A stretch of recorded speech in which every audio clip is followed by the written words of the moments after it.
She was kind of floating in uncertainty and said with anxiety, "What should I do? I run a jewelry shop using this laptop. If it stops working, I'm really in trouble. There are even some shipments to customers that are midway." "Don't worry, I'll figure something out. Just calm down for now." I said this to encourage her. I might be able to solve this problem for her. My name is Josh. I'm 28 years old and a freelance IT engineer. I often get work through acquaintances. While I never run out of requests, they're not exactly abundant. That's why I think it's essential to broaden my work scope by upgrading my skills. Woken up by the alarm clock in the morning, another day begins. I sit in front of my desktop, recalling what I learned yesterday on an online learning site, letting my imagination run wild. The mechanism I learned yesterday, I might propose it to that client. As I think this, I take a sip of coffee. On my desk lies an open textbook for skill enhancement. The world of IT is vast, with new technologies emerging continuously. Just keeping up is a challenge. But this freelance lifestyle is the path I chose. So no matter how tough it gets, I intend to keep going down this road. After a round of review, I check my emails and find a job referral from an acquaintance. It's a small job, but I'm grateful. I quickly respond, expressing my interest in taking on the work, and start preparing a proposal and estimate. For me now, it's crucial to treat customers courteously and steadily increase my orders. On a certain Friday night, just as I was about to finish work, a notification for a social media message pops up on my cell phone. It was past 8:30 p.m. Looking at the screen, it's a friend request from Emily. Emily was a classmate and fellow band member from my college days. In college, she was like the campus idol. Long, glossy hair that looked like it belonged in a TV commercial. Translucently white skin with large, clear eyes. Her smile had a magical power to brighten up the surroundings instantly. In the band club, she played the flute, and her beautiful performance captivated many. At the club's concerts, her solo part was a highlight. Many guys, including myself, admired her, but it was well known that she had a boyfriend. Her boyfriend was a cool senior from the rugby team, a year older than her. They were like a celebrity couple within the school, untouchable. Honestly, I also had a crush on Emily, but in front of her and her handsome boyfriend, I was like a shadow. Despite her beauty, popularity, and talent, she was always humble and focused on achieving things with everyone in the club. She was always kind to me too. There was no reason to decline a friend request from her. I immediately accepted the request and sent a message. "What's up? Is something wrong?" I wondered if something had happened to our clubmates. Her reply came quickly. "Sorry for the sudden message, but can you talk now?" It seemed like an urgent matter. I called her. "Hey, Emily, is something wrong?" She answered in a hurry. "Josh, sorry for contacting you out of the blue. I need your help. You said at the reunion you were working in IT, right?" I remember talking about my job at the club reunion about half a year ago. Her voice was clearly shaken, indicating she had encountered some serious trouble. "Yay, that's right. What's happening?" I listened intently to Emily's story. "That's a relief. Well, I was using my laptop just now, and suddenly the screen changed, and a message appeared saying, 'Your files have been encrypted. Pay within 3 days for recovery.' I don't know what to do." I could hear the tremble in her voice. I could easily imagine her feeling lost faced with computer trouble. "Wait, that sounds like your laptop's got a virus.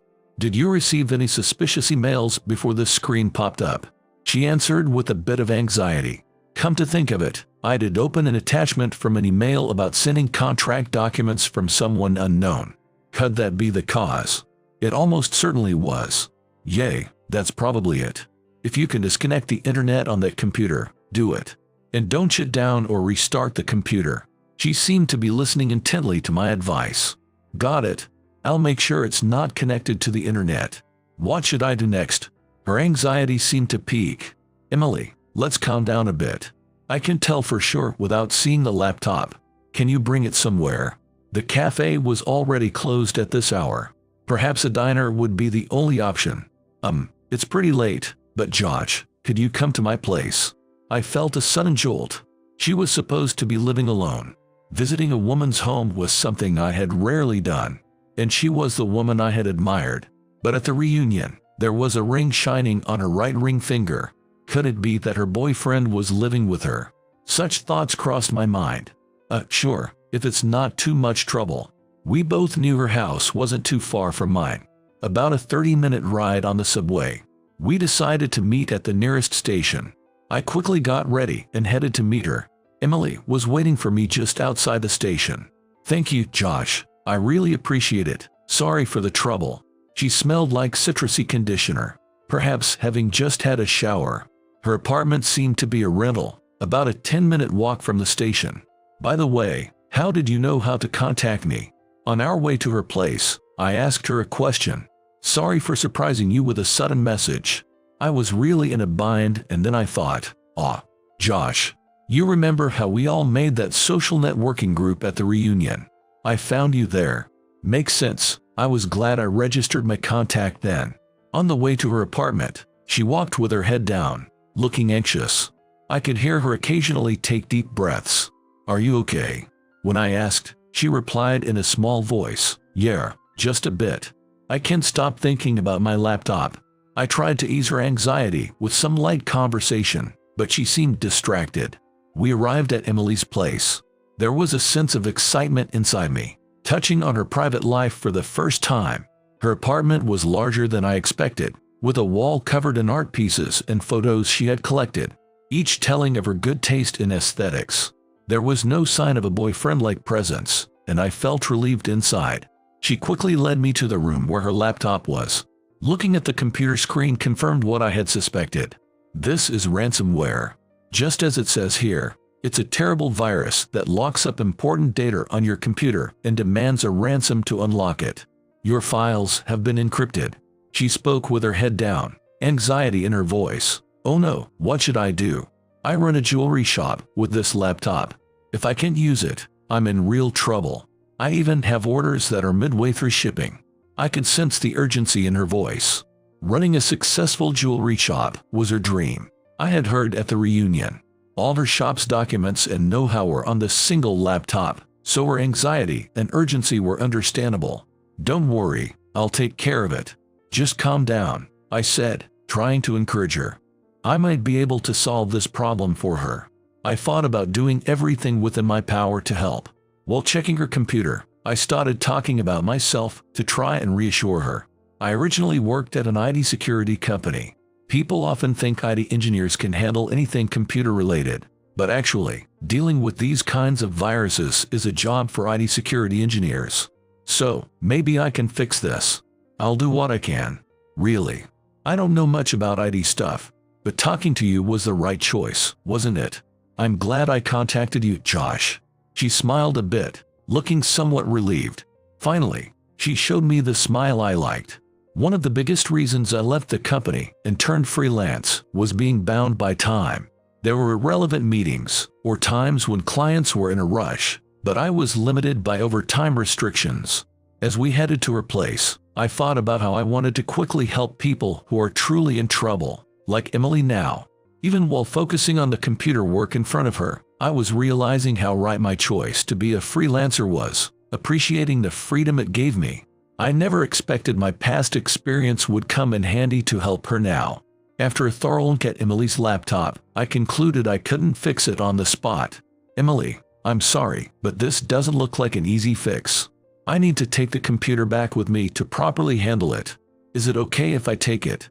"Really? Are you sure it's okay?" she asked anxiously. "Yeah, I have the necessary equipment at my place, so I should be able to resolve it faster there." She seemed a bit relieved by my words. "Okay, but can I come with you?" she asked, perhaps worried. My place is small and messy, but if that's okay with you." Understanding her anxiety, I agreed to her wish. We headed to my apartment, carrying Emily's computer. My apartment is a rental with one bedroom. It's not nearly as spacious as Emily's place. It's surprisingly tidy for a guy's room, though there are stacks of books and magazines here and there. I quickly moved them aside to not inconvenience her and offered her a cushion in front of the TV. "You might want to contact your customers, in case it takes time. You have deliveries to manage, right?" She looked startled and pulled out her cell phone. "That's right, thank you." As she started sending text messages on her phone, I went to fetch something from another room. This is a bit old, but I handed her a laptop. If you know your site's ID and password, you can work faster on this. Want to use it? I knew how important swift communication with clients is during such troubles. Thank you. I know the ID and password, so this will be much more helpful. I brought a folding table to the TV area for her to work on. I'll be working over there, so if you need anything, just call me. I told her and went to my workroom. Time to start operation to remove the virus. It looked like a complex one, not an easy task. I focused on the task, and before I knew it, 2 hours had passed. It was almost time for Emily's last train. I glanced over at her and saw her dozing off, seemingly a bit relieved. I could hear her breathing softly, probably exhausted from the unexpected situation. There was a part of me that felt comforted seeing Emily, whom I thought of as out of reach, showing such an ordinary girl-like side. Emily, sorry, but it looks like it'll take more time. You should head home and rest. I gently shook her shoulder to wake her up. What? Oh, is it that late already? She opened her eyes suddenly, as if just realizing her current situation. I didn't think it would take this long. Josh, I asked you for something really difficult, didn't I? Sorry. She hesitated for a while about staying, but I urged her to go home. Okay. But Josh, don't push yourself too hard, she said with concern and reluctantly left for home. After she left, I continued working, but then the doorbell rang. It was Emily. Did you forget something? No, I just bought this for you, thinking you might be working late. She handed me some snacks and an energy drink. Her kindness warmed my heart. Thank you. This will help me keep going a little longer. I expressed my gratitude with a smile. She smiled back slightly and returned home.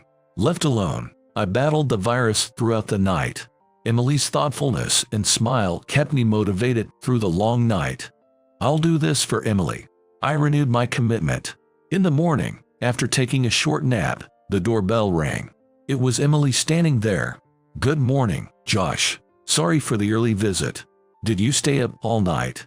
With my unshaven face and still in yesterday's clothes, it was a natural assumption. No, I took a short nap. Haven't been able to fix your laptop yet, though. She looked apologetic as she asked me, is that so? Maybe it would be better to take it to a professional company. I think even if we go now, they might not be able to handle it. Don't worry, I feel like I'm making some progress. Just wait a little longer. In reality, bringing it to a security specialist company at this point probably wouldn't be fast enough. Got it. I trust you, Josh. Hey, are you hungry? She was holding a grocery bag in her hand. I'll borrow your kitchen for a bit. Josh, you take it easy for a while. Saying this, she went to the kitchen and started preparing breakfast skillfully. Watching her cook, I realized I was grinning and quickly turned back to the TV so she wouldn't notice. She made eggs with bacon and onion soup, with ingredients and seasonings she brought from her home. The bread was warmed by the toaster, and it was a proper breakfast that I hadn't had in a long time. The onion soup in particular was comforting for my tired body. After breakfast, I was back to staring at the computer screen. After eating, she picked up the cleaner and started tidying up the entire room. At first, I hesitated, but she insisted, saying, doing something will help me distract myself, so I let her. In the evening, I finally resolved the problem with Emily's laptop. I managed to remove the virus and complete the data recovery. I felt a wave of relief inside. Emily, everything's okay. I managed to fix the laptop, I informed her. Really? She showed a relieved smile, followed by words of gratitude. Seeing her smile made me feel that all the effort was worth it. First, check if you can access your files and everything, I said, handing her the laptop. She spent some time checking her work files and messages, then responded, yes, everything seems fine. I don't know how to thank you enough. I was glad I could help her. You've thanked me enough already. Maybe you should start catching up on your penning work, I suggested. That's true. Thanks for the advice. Sorry, but I'll do that. You must be tired too, Josh. Rest well. I'll get in touch with you later to thank you properly. With these words, she left my place. After seeing her off, I collapsed on my bed and slept like a log. The next morning, I was thinking about Emily. The last 2 days spent with her felt almost like a dream. Her sudden message, the first time I visited her place, her dozing off in my room, her cooking and cleaning, and the relief and smile she showed when I resolved the trouble successfully. These dream-like events passed by so quickly, leaving me feeling a bit melancholy at the thought that they might not happen again. As I was pondering this, a message from Emily arrived in the afternoon. She wanted to thank me for yesterday by inviting me out for dinner on Thursday. My answer was, of course, yes. I replied that I would adjust my schedule any time for her. The restaurant she chose was quite nice. When I arrived at the appointed time, Emily was already waiting. She was dressed in an elegant dress, a different vibe from her usual casual look. Compared to her transformation, I felt out of place in my rarely worn suit. Feeling nervous, I straightened my jacket and approached her. Emily looked at me and smiled brightly. "Josh, you look great in a suit. And you, in that dress. It really suits you," I said, a bit shyly, with words I'm not used to saying. As we sat down and enjoyed the meal, Emily made an unexpected proposal. She hesitated a bit and asked, "Josh, if it's not too much trouble, could you help me with maintaining and improving the website for my jewelry shop? I'm not good at that area. I can afford to pay a lot, though. I do work other than security." Of course, I'd be happy to help. I've been thinking about expanding my work scope. For you, I'll do it at a friend's rate. I readily agreed. Emily looked relieved. "Really? That's great. It's reassuring to have your help, Josh." She repeated her words of gratitude. The dinner conversation mainly revolved around plans for her business and reminiscing about our college days, making for a meaningful time. Her additional work request was a chance for me to expand my range of orders. I accessed Emily's site and developed improvements for the content and SEO strategies to increase site traffic, consulting with her on these measures. As a result, there was a noticeable increase in traffic. Eventually, a major sale event was announced on a large online shopping site where Emily's jewelry shop participated. She planned to significantly boost sales by leveraging this opportunity. "Josh, I need your help with the preparations for the sale. If we can acquire new customers, it might significantly increase sales. I want to give it my all," she said earnestly. "Of course, I'll help with anything I can." Her shop, besides her own creations, also dealt with accessories from other designers, and she needed to set highlight products and adjust prices for them. She provided precise and planned directions to everyone involved in the listing. Her leadership was crucial for the shop's fate. I utilized my IT skills to enhance the efficiency of promotional activities on social media and to enrich the content of the website. On the day of the sale, her shop received an unexpectedly large number of orders, greatly surpassing the sales target. A huge success. Thank you, everyone. We couldn't have been this successful without your help. After the sale, she expressed her gratitude to all involved, including me. This success also expanded my technical skills and opened up prospects for new orders. It was all thanks to Emily for giving me this opportunity. To celebrate the sale's big success, I invited Emily to a beautiful restaurant in town. The table was arranged near the window, offering a romantic view of the night scene outside. During dinner, looking at Emily's smile, I felt all my efforts had been rewarded. And at that moment, I felt it was the right time to confess my feelings. Honestly, I was afraid of being rejected and ruining our relationship. But as we became more involved in work and she, whom I had admired, felt closer than ever, I realized my admiration had turned into love. I couldn't keep hiding my feelings any longer. My heart was racing. After taking a sip of wine to moisten my dry throat, I turned to Emily. "Emily, I've liked you for a long time. I wanted to tell you that today. Emily, will you be my girlfriend?" I confessed with all my courage. Surprise flickered in her eyes, but it quickly turned into a warm smile. "Josh, thank you. I've actually been interested in you too. I'd be happy to." Her response filled me with joy. I decided to give her a gift. It was a love ring, secretly purchased anonymously from her shop. Emily recognized it immediately. "This is the one I made, isn't it?" Her joy was mixed with emotion. It was a piece she had proudly shown me while working together, saying, "I've made a good one. Josh, thank you. I'll treasure it." On our way home, We walked hand in hand. Emily suddenly started reminiscing. "Hey, did you know that you were the reason I started my jewelry shop?" "What do you mean?" I had no recollection of such a thing. In college, I made a little bird-shaped pendant. I was wearing it when my boyfriend at the time told me he'd rather see me wearing jewelry he has given me, which made me really sad. Then you came along and said, "That pendant is pretty. I'd like one too," and I gave that to you. Her story brought back a clear memory. She had looked so sad, I had spoken to her without thinking. Then you put that pendant on your bag and showed it off to others. Especially girls in the club started saying they wanted one, that they wished I'd make them one. That's what got me into making jewelry. It was thanks to you. I had no idea. I knew her accessories were popular back then, but I didn't realize I was the catalyst. Emily continued her story. Even at the reunion, you had a new bag, but you were still wearing that pendant, faded as it was. I was so happy. I thought she hadn't noticed. Well, it was a gift from the person I admired. I wanted to treasure it, along with the memory. Emily's face seemed to turn a bit red. After that, we started dating. Walking hand in hand every day felt like a dream come true. We now wear matching rings that Emily made, living together. And now, we're preparing for a new step in our life. This spring, we're getting married. I feel an indescribable happiness about the future I'll share with Emily.